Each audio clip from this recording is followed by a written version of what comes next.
estamos de volta aqui hoje para a gente falar sobre o signo de Leão.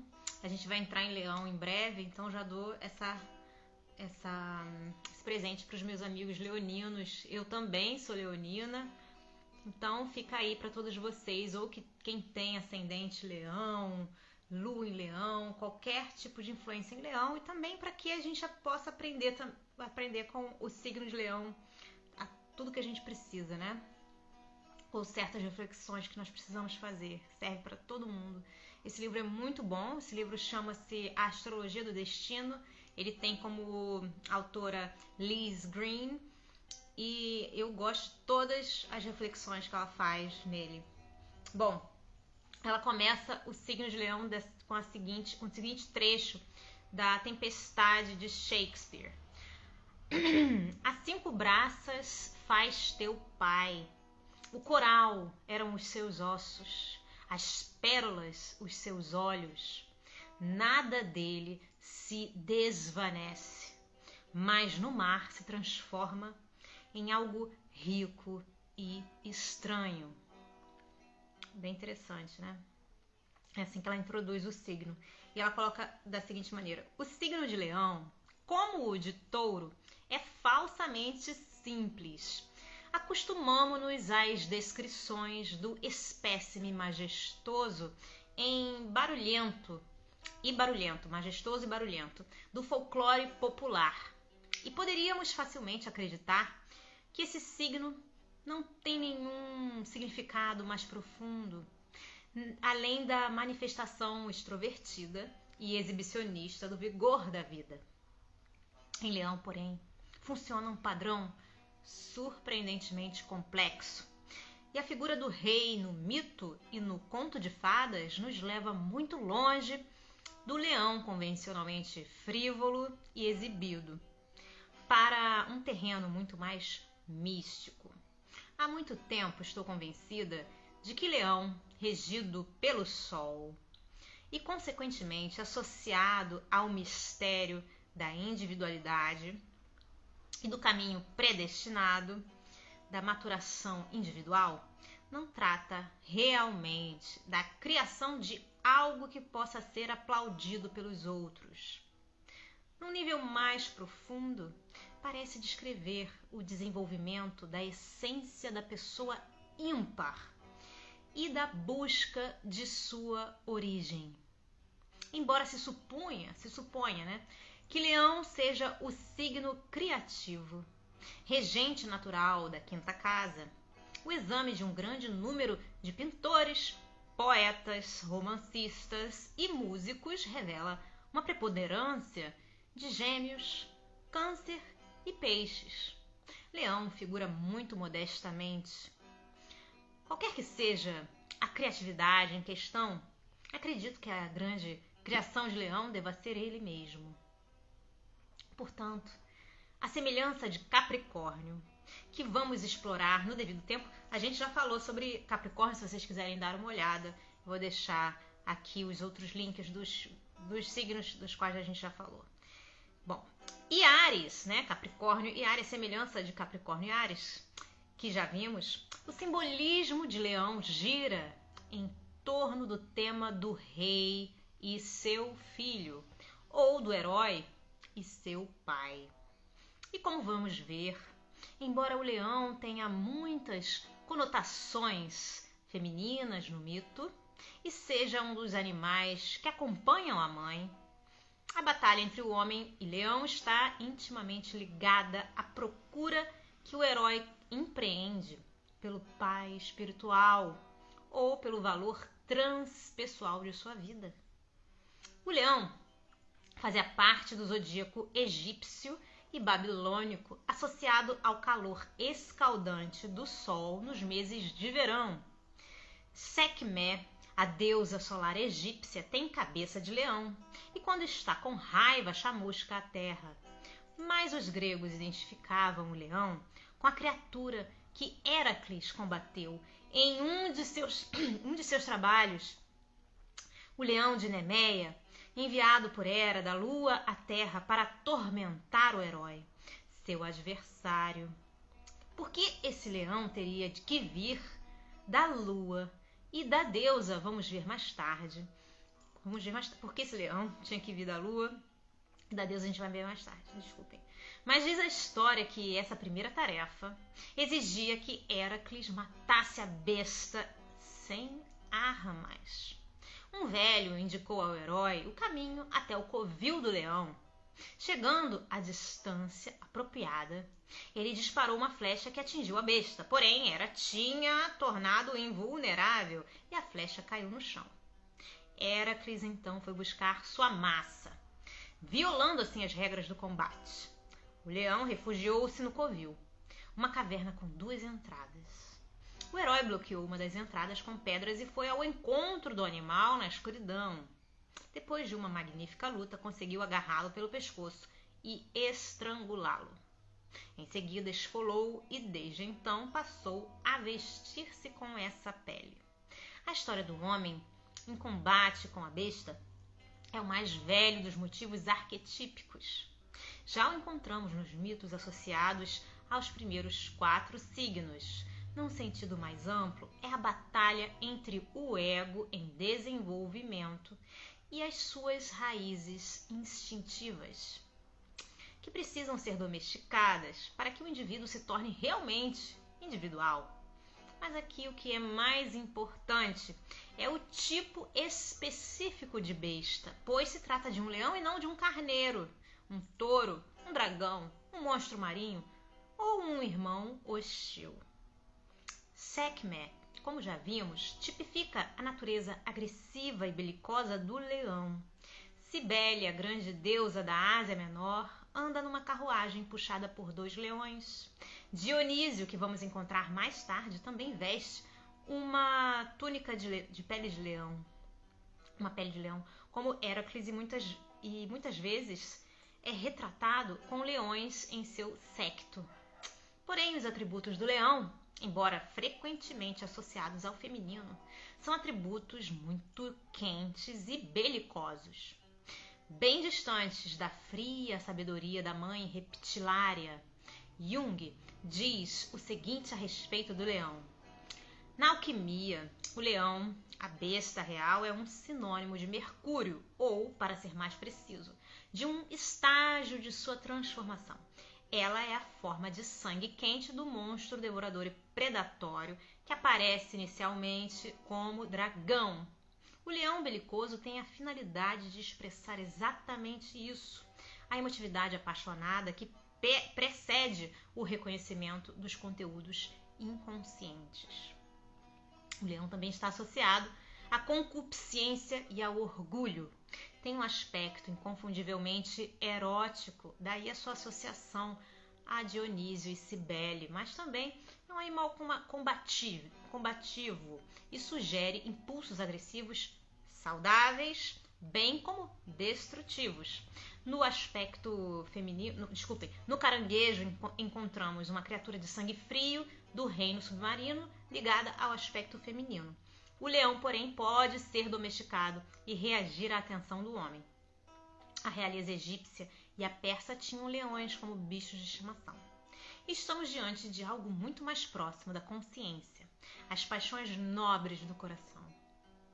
Héracles e o leão, sem dúvida, foram imaginados de acordo com o antigo padrão do homem combatendo a besta. Porém, esse herói veste a pele do animal que matou. Dessa forma, ele se torna semelhante ao leão. As paixões inflamadas estão agora contidas. Não se pode imaginá-lo vestindo a casca do caranguejo, distanciado demais da vida humana. O emblema da realeza, no sentido mais profundo, está associado a essa capacidade de lutar com as paixões. O homem que é incapaz de conter os seus impulsos belicosos não pode governar os outros nem servir-lhes de exemplo. Provavelmente não estaremos errados ao supor que o rei dos animais, conhecido até na época helenística como um estágio de transformação de Hélio, representa o velho rei. Ao mesmo tempo, representa o rei em sua forma teriomórfica, isto é, como aparece em seu estado inconsciente. A forma animal enfatiza que o rei é subjugado ou coberto por seu lado animal e, consequentemente, só se expressa através de reações animais que não passam de emoções. A emotividade, no sentido de afetos incontroláveis, é essencialmente bestial, razão pela qual as pessoas nesse estado só podem ser abordadas com a cautela apropriada para a selva ou então com os métodos do treinador de animais. Creio que nenhum astrólogo vai discordar que essa apaixonada belicosidade é a característica de Leão. Porém, o Leão é um estágio de um processo, como sugere Jung. É esse processo ou padrão que nos leva à esfera do destino de Leão. Parece, a partir do que tenho observado nas histórias de vida de leoninos com quem trabalhei, que existe um trabalho alquímico a ser executado. Ao leão não é permitido permanecer na forma bestial, que deve dar lugar a outra coisa. Parece que um aspecto perturbador desse padrão é que muitas vezes o leão é tratado, como diz Jung, com a cautela apropriada para a selva ou com os métodos do treinador de animais, o chicote e a aguilhada. É um processo doloroso para o leão, cujo coração infantil fica profundamente ferido pelas reações de seus pares aos excessos que comete. Sua intenção foi melhor, mas de alguma forma parece que os outros não gostam. No mais das vezes ficam zangados. Se o próprio leão não captar a importância do processo, a vida tende a ensiná-lo mais ou menos a força que um leão não pode andar solto por aí entre os homens sem algum tipo de retaliação. Com mais criatividade, o leão decide empreender sua busca por vontade própria. E é por essa razão que o mito que associo mais intimamente a esse signo é a história de Parsifal ou Percival. É um mito medieval, não grego, mas suas raízes são muito mais antigas e creio que descreve virtualmente, em todos os detalhes, o padrão da vida de Leão. Os contornos gerais da história de Percival ou de Parsifal em busca do Graal são bem conhecidos, apesar das muitas versões diferentes. Um objeto ou recipiente misterioso, preservador e sustentador da vida, é guardado por um rei num castelo, que está escondido ou é difícil de achar. O rei está aleijado ou doente. A região circundante está devastada ou esgotada. Este é o estado de coisas no poema The Wasteland de Eliot, baseado no mito da busca do Graal. A saúde do rei só pode ser recuperada se um cavalheiro de visível perfeição encontrar o castelo e, assim que olhar o que lá estiver, fizer uma determinada pergunta. Se ele deixar de fazer essa pergunta, tudo vai continuar como antes. O castelo vai desaparecer e o cavaleiro vai ter de iniciar de novo a procura. Se ele finalmente for bem sucedido, depois de muitas andanças e muitas aventuras, envolvendo principalmente encontros eróticos, porque Leão procura primeiro o seu tesouro no amor, antes de descobrir que o tesouro pode estar dentro dele mesmo. E aí fizer a pergunta, né? Vai lá, procura e faz a pergunta. O rei vai recuperar a saúde, a terra vai começar a ficar verde novamente, o herói vai herdar o reino e tornar-se guardião do Graal. A história descreve no início um estado de doença espiritual. O velho rei não pode ajudar sua terra ou seu povo e é responsabilidade do jovem passar pela prova. Mas a prova não é um feito guerreiro. É uma pergunta, isto é, uma capacidade de tornar-se consciente do significado das coisas. Uma qualidade de reflexão. Percival, ou Parsifal, começa a história órfão de pai, criado pela mãe num bosque isolado. Esse início, sem pai ou sem princípio do pai, mesmo que haja um pai físico presente, é algo que tenho visto na vida de muitos leoninos. O pai ou está ausente ou está ferido num nível mais profundo e não pode proporcionar o senso de renovação criativa da vida de que o filho ou filha precisam. Assim, a criança busca esse princípio lá fora, na forma da aventura de sua vida. 5 cavalheiros de armaduras brilhantes vieram cavalgando pela floresta. Quando Percival os viu, sentiu-se irresistivelmente atraído e decidiu tornar-se cavalheiro. É claro que a mãe, como Tétis com Aquiles, tentou impedir sua partida, mas Parsifal não pertence à mãe. Nem ficou emburrado, nem se escondeu vestido de mulher, simplesmente saiu, sem mesmo dizer até logo. A mãe imediatamente morreu de dor. Parece que esse é um rito de passagem necessário para Leão, embora no começo de suas aventuras Percival seja desajeitado e mal criado. Ele é efetivamente o rei na forma teriomórfica ou animal, o futuro governante inconsciente, tomado de afeto emocional. Percival combateu em seguida o Cavaleiro Vermelho, que, pela cor da armadura, parece ser outra imagem da emocionalidade violenta de Leão, usando a cor do sangue, do fogo e da vida, como Heracles. Parsifal vestiu a armadura do inimigo derrotado, depois encontrou uma adorável mulher em desgraça e foi iniciado nas artes eróticas, mas deixou a dama com a mesma grosseria desajeitada com que tinha abandonado a mãe, mais uma vez necessariamente cego. Por fim, Parsifal chegou a um rio profundo, sem nenhuma passagem visível. O destino tinha o levado ao fim da estrada, ao local de sua tarefa em potencial. Viu um pescador que lhe ensinou o caminho para o Castelo do Grau, e de repente o castelo surgiu do nada. O portão abriu-se, pois ele estava sendo misteriosamente esperado e aguardado pelo rei pescador. O rei, na história, estava ferido na virilha ou coxa. Não podia procriar, visto que sua masculinidade estava prejudicada. É uma imagem ligeiramente encoberta de castração. Parsifal então teve uma visão de uma espada, uma lança gotejando sangue, uma moça trazendo um grau de ouro com pedras preciosas e outra moça trazendo uma bandeja de prata.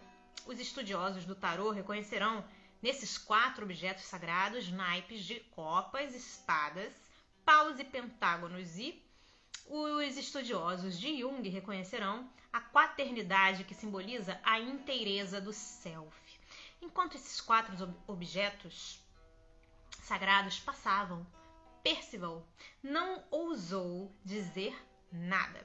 Foi para a cama e ao acordar o castelo estava deserto. Saiu e encontrou outra mulher que lhe falou do seu recente fracasso. Se ele tivesse perguntado a quem serve o grau, o rei teria sido curado e a terra renovada. Ao se deparar pela primeira vez com seu destino, Percival, como se diz, estragou tudo. Só tornou a achar o castelo depois de atingir a maturidade e a compaixão necessárias. A princípio, nada disso tinha qualquer significado para ele. Era simplesmente um show montado para sua diversão. No livro The Grail Legend, Emma Jung e Marie-Louise von Franz enfatizam a falta de capacidade de sofrimento característica do jovem Parsifal. Wagner, em sua grande ópera de redenção, pegou esse tema da falta de compaixão de Percival. O herói entra em cena pela primeira vez depois de ter atirado num inocente cisne por mera diversão, e é asperamente criticado pelos irmãos do Castelo do Grau por sua insensibilidade. Jung e von Franz dizem: sua ofensa real, na verdade, reside na falta de ambiguidade primitiva de seu comportamento, que deriva de seu desconhecimento do problema interno dos opostos. Não se trata do que ele fez, e sim de sua incapacidade de avaliar o que fez. A insensibilidade de Parsifal com relação à mãe. Ao Cavaleiro Vermelho, que ele não mata por qualquer motivo pessoal, a briga não era dele, mas simplesmente pelo desejo de se mostrar. a Bancheflor, a mulher que ele salva e abandona em seguida, e ao próprio rei do Graal, por quem ele ainda não sente compaixão, não fazendo a pergunta inevitável causada pela compaixão. Está incorporada na imagem alquímica do leão, a forma animal do futuro rei. Acredito que essa ingênua falta de jeito seja parte integrante do leão jovem ou imaturo, assim como a condição de orfandade. Entretanto, apesar dessa falta de jeito, é o escolhido do destino para ter a visão do grau antes de estar pronto para entendê-la. O que quer que seja o grau, um senso de destino pessoal, o sucesso precoce, a espiritualidade jovem, parece que chega cedo para o leão, não através do esforço, mas muitas vezes através dos dons naturais e da intuição deste signo. Mas, em seguida, ele se perde porque o senso do seu significado ainda não foi aprumado e o ego reivindica para si o sucesso. Portanto, é preciso que ele seja encontrado novamente na consciência, em geral por meio de muita dificuldade. A ferida do rei é um tema central do Percival de Wagner. Reconhecidamente, as distorções da história de Percival na versão de Wagner revelam tanto sobre o compositor como sobre Percival. Mas, mesmo assim, Wagner escolheu um tema arquetípico apenas parcialmente extraído do poema medieval Parzival de Eschenbach. Na ópera, o ferimento do rei do Graal, Amfortas, foi feito pelo mago mau Klingsor, no momento em que o rei se tornou vulnerável nos braços da sedutora Kundry, a ambígua figura feminina que serve tanto ao claro quanto ao escuro. Klingsor queria ser um cavaleiro do Graal, mas foi recusado por Amfortas. Assim, o mago castrou-se para tornar-se invulnerável às tentações eróticas e, como vingança, roubou a lança de Amfortas. Em consequência do ferimento e da perda da lança, o reino do Graal ficou esgotado. Talvez isso nos dê alguma compreensão de um dos dilemas de Leão. No brilho e nobreza de suas aspirações, ele não permite a entrada da sombra inferior, de sua própria humanidade imperfeita. A sombra rejeitada, revida do inconsciente, por meio dos efeitos desintegradores do erotismo incontrolável. Amfortas desfalece impotente nos braços de Kundry, não pode conservar a pureza de sua visão, portanto é um escárnio, um rei contaminado, não mais apto para aguardar o Graal, ferido por sua própria culpa torturante. Leão, é claro, não é apenas Percival, mas também o rei doente e o mago mau. E é também a mulher que destrói o rei, mas que mais tarde ajuda a curá-lo. Depois de sair do castelo do Graal, Parzival passa por muitas aventuras e muito sofrimento. Através dessas experiências, acumula sabedoria e compaixão. Então, finalmente, é capaz de retornar ao castelo, ver o Graal e fazer a pergunta fatal. Ao som de suas palavras, o rei fica curado e revela ser o avô de Percival. A custódia do castelo e do Graal agora cabe ao jovem cavaleiro. Assim, finalmente, o órfão encontra o pai, porém superior ao pai carnal. E o avô, o grande pai, benigna fonte da vida criativa, e que começa a história velho, cansado, precisando ser redimido. Creio que o mais profundo impulso de Leão e essa procura do self, do valor central da vida, que em termos míticos é a mesma coisa que a procura do pai. Não é o pai que vamos encontrar em Capricórnio, pois o pai de Capricórnio é o Senex, o princípio legislador terreno que limita e estrutura a vida mundana. Tampouco é o pai da confrontação ariana, o deus do fogo Javé com o qual é preciso lutar. O pai de Leão é o radiante doador da vida, adorado por milênios como o sol. É o Deus mais piedoso do Novo Testamento, cujo abundante fluxo de compaixão é personificado na imagem do Graal. Entretanto, esse Pai Deus precisa renovar-se através dos esforços do homem para entendê-lo. Dessa forma, Leão, geralmente apresentado como um extrovertido exibicionista, é interiormente motivado por um impulso profundamente espiritual. O leão individual, entretanto, pode continuar sendo para sempre o jovem Parsifal, inconsciente do significado de sua existência e incapaz de formular a pergunta. Tampouco a redenção ocorre de acordo com a doutrina indiana da salvação, segundo a qual tudo deve ser reconhecido como nada além de ilusão.